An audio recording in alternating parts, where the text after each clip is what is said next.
El origen de los incas, como en muchas otras culturas, tiene una explicación que entremezcla la mitología y la historia. Lo que se conoce por el momento es que los incas primigenios provienen de la cultura tiahuanaco, que se asentó en el altiplano boliviano a las orillas del lago Titicaca. Forzados a huir debido a la invasión aymara de estas tierras, un grupo de aristócratas y religiosos, junto con sus familias, emprendió un largo éxodo hacia el norte en búsqueda de estabilidad y tierras fértiles. A esta etnia se la conoce como los taipicalas.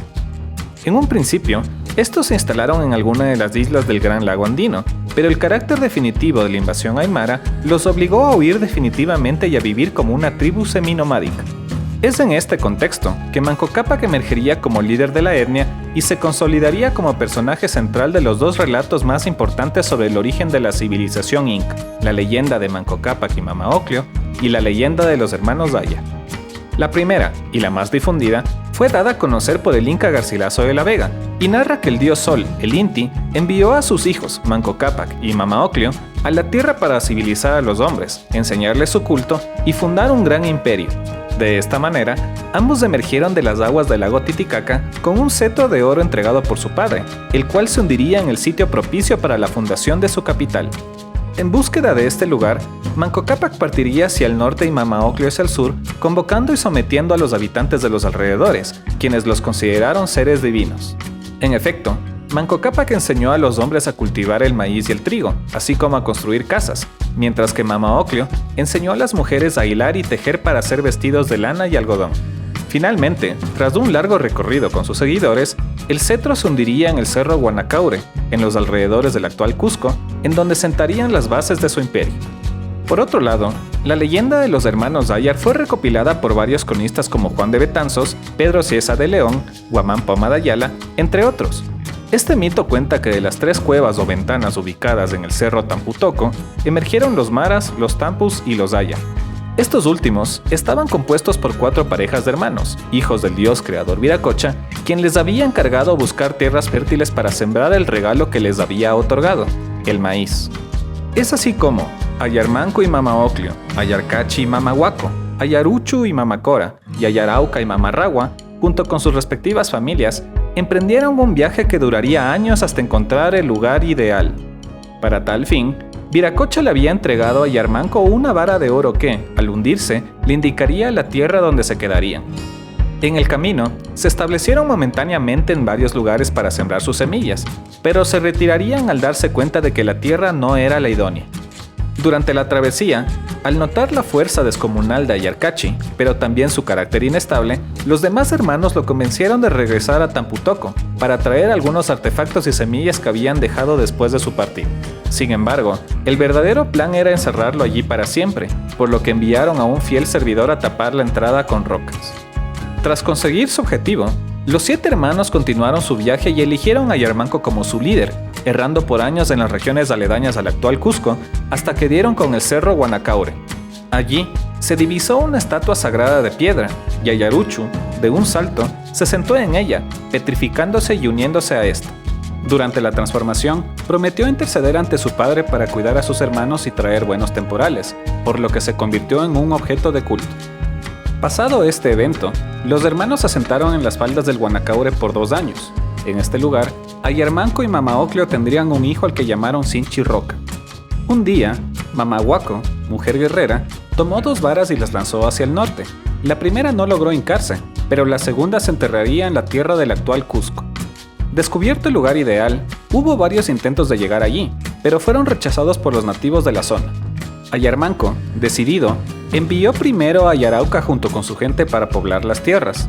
Tras salirle unas alas y llegar a la vara de oro, este se convirtió en piedra. Siguiendo el mismo camino, Ayarmanco, junto con sus 4 hermanas, se vieron detenidos por los guayas, pero estos huyeron al ser testigos de la fuerza y barbarie de Mama Huaco. Al llegar al Cusco, finalmente fueron recibidos de buena manera por el cacique Alcabiza, así como por las demás comarcas, y comenzaron a poblar la zona. Al poder comunicarse Ayarmanco con la piedra sagrada de Ayarauca, este le comunicó que la voluntad de Viracocha era que cambie su nombre a Manco Cápac.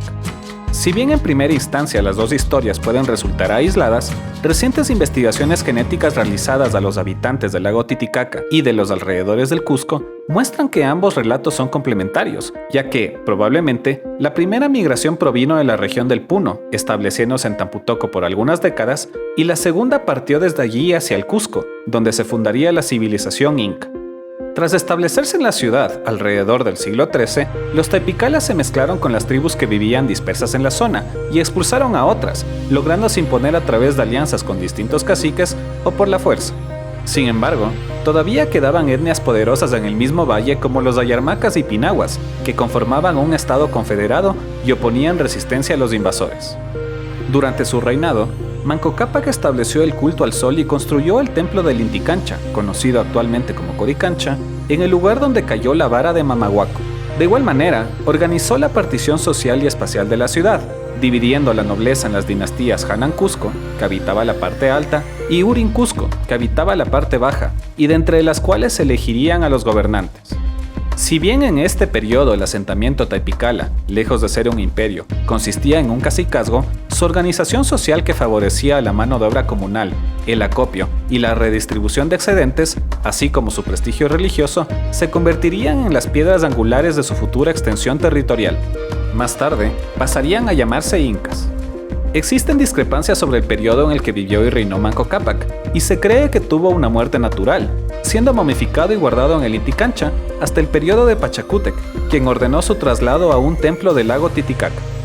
El primer inca fue sucedido por su hijo Sinchirroca, y se dice que él fue el primero en ceñirse la mascaipacha y en nombrar Cusco a la ciudad fundada por su padre. Durante su gobierno, consolidó el asentamiento en el valle y es así que amplió el Inti Cancha, convirtiéndolo en su vivienda, y secó el pantano en el que se ubicaba el poblado, canalizando a los ríos Guatanay y Tuyumayo. El segundo inca se casó con Mamacoca, hija del curaca del pueblo Saño, con quien tuvo un hijo al que llamaron Yoque Yupanqui. Este heredaría el trono luego de la muerte de su padre, quien gobernó entre 20 a 30 años. A partir del gobierno de Yoque, los incas ejercieron una mayor hegemonía sobre los pueblos del Cusco a través de una astuta diplomacia que formó una pequeña confederación cusqueña. Aprovechando una situación de inestabilidad en la etnia yarmaca, este los derrotó en varias batallas y se libró por varios años de sus ataques que siempre constituyeron una amenaza al señorío inca. Yoque fue sucedido por su hijo Maita Cápac. Sin embargo, dada su corta edad a la muerte de su padre, su tío tomó el mando hasta que alcanzara la madurez. En su juventud, se destacó en la campaña contra la etnia Agyahuiza, que terminó siendo derrotada. Al morir, el inca cedió el trono a su hijo Talcohuamán. Sin embargo, su primo Cápac Yupanqui le arrebataría el mando en un golpe de estado. Este último resultó ser un aguerrido y maquiavélico gobernante, y fue el primero en salir en pos de conquistas fuera del valle. Sometió a los pueblos de Cuyumarca y Andamarca y también rechazó a los condesuyos, que se habían apoderado del santuario de Guanacaure. Si bien el prestigio de los incas iba en aumento, este era todavía un pequeño señorío en comparación con los ayarmacas, recuperados ya de las guerras civiles fomentadas por Yoque Yupanqui, y un poblado diminuto con respecto al poderoso estado Chanca, que se preparaba para apoderarse de toda la región. Dada la amenaza común, el curaca de los ayarmacas ofreció a Curiilpay, su hija, como esposa a Cápac Yupanqui, por lo que pudieron concretar una alianza de defensa. Se sospecha que fue ella quien, aparentemente, lo envenenó con el fin de que su hijo Muto, Inca Roca, encabece un golpe de estado junto con la panaca Hanan Cusco y depusiese al legítimo heredero. Con la muerte de Cápac Yupanqui, quien nunca llegaría a enfrentar a los chancas, termina la hegemonía de la dinastía Urin Cusco como monarcas y empieza la de los Hanan, que duraría hasta la conquista española. Tras el golpe de estado, ambas panacas llegaron a un acuerdo en el que los Urin mantendrían el poder religioso, mientras que los Hanan se quedarían con el poder político y militar. Inca Roca se hizo con el poder aproximadamente en el año 1350 y fue el primero en emplear el título de Inca. Debido al acuerdo con los Urin Cusco, abandonó el Inti Cancha para que estos lo ocuparan como élite sacerdotal y se retiró a vivir a su propio palacio, como lo harían sus descendientes. Durante su gobierno conquistó los territorios de las etnias Masca, Quiquijana, Cautomarca y Pinagua, en los alrededores del Cusco, y mantuvo a raya a sus enemigos chancas, impidiendo su expansión. De igual manera, penetró en el oriente cusqueño hasta Paucartambo. El Inca falleció en el Cusco en 1380, dejando varias descendencias, por lo que existe una controversia histórica con respecto al siguiente gobernante entre Inca Yupanqui y Yaguarhuacac. No obstante, la historia de este último es la más conocida. Su verdadero nombre es Tito Cusi-Hualpa, pero se lo nombró Yaguarhuacac, ya que cuenta la leyenda que, de niño, al ser secuestrado por los ayarmacas, lloró sangre, asustando a sus captores, quienes lo devolvieron a sus padres. Este asumió el reinado con tan solo 19 años, teniendo que enfrentar sucesivas rebeliones internas, como las de los curacas de Muina y Pinagua, ganando después ciertas tierras a los condesuyos. Siguiendo la tradición inca de elegir al hijo más apto, más no al primogénito como heredero, Yaguarhuacac unió a Paguac Hualpa Maita a su gobierno, pero el príncipe murió poco después, víctima de las intrigas de una de sus esposas que quería que su hijo fuera el corregente. Las confabulaciones llegaron a tal extremo que el Inca mismo llegaría a ser asesinado junto con varios de sus hijos. Sin designar un heredero al trono, el curacazgo del Cusco entraría en una etapa de confusión y desorden. Quien se alzó con el gobierno fue Hatun Topac, mejor conocido como Huiracocha Inca, debido a que aseguró haber tenido un sueño divino con el dios creador. Este no fue hijo de Yaguarhuacac, pero fue presentado así, ya que pertenecía a la misma dinastía de su antecesor, los Hanan. Huiracocha Inca es considerado el primer gobernante con ambiciones imperialistas, pues en su juventud se destacó como un valiente guerrero y no dudó en expandir el cacicazgo cusqueño sometiendo a los pueblos aledaños y estableciendo guarniciones militares sobre los territorios conquistados. También mejoró la agricultura, la infraestructura y la producción textil. Durante su reinado, conquistó los señoríos de Yucay y Calca, donde construyó su propio palacio.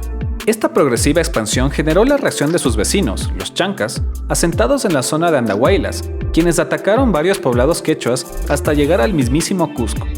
El Inca, siendo ya anciano, se negó a defender la capital y abandonó la misma junto con su hijo y sucesor, Inca Urco.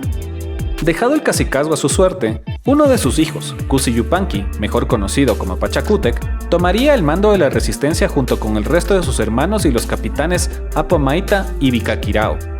Así, hizo un llamado general a las etnias vecinas y, tras conseguir aliados, se dispuso a enfrentar a los chancas en condiciones de inferioridad, logrando derrotarlos milagrosamente. Eliminada la amenaza, Huiracocha fue invitado por Pachacútec para las celebraciones. Sin embargo, este lo rechazó afirmando que el trono le pertenecía a Inca Urco. En efecto, dispuesto a defender su herencia, este último reunió un ejército y atacó al nuevo regente, siendo derrotado, apresado y descuartizado. Este acto causó el resentimiento de Huiracocha, quien, tras nombrar como noveno Inca Pachacútec, bajo presión de los nobles, se retiró a su residencia de Calca para nunca más volver al Cusco. En el exilio, moriría de causas naturales, sin saber que el heredero que tanto resentía se convertiría en el más célebre gobernante de su dinastía. Desde el asentamiento de Manco Cápac en el sureste del actual Perú, aproximadamente en el año 1200, hasta la coronación de Pachacútec alrededor del año 1438, el estado inca no llegaría a ser más que un poderoso curacazgo regional. Sin embargo, tras la derrota de los chancas y bajo el mando de este nuevo regente, los incas transformarían su pequeño reino en el imperio más grande de la América precolombina.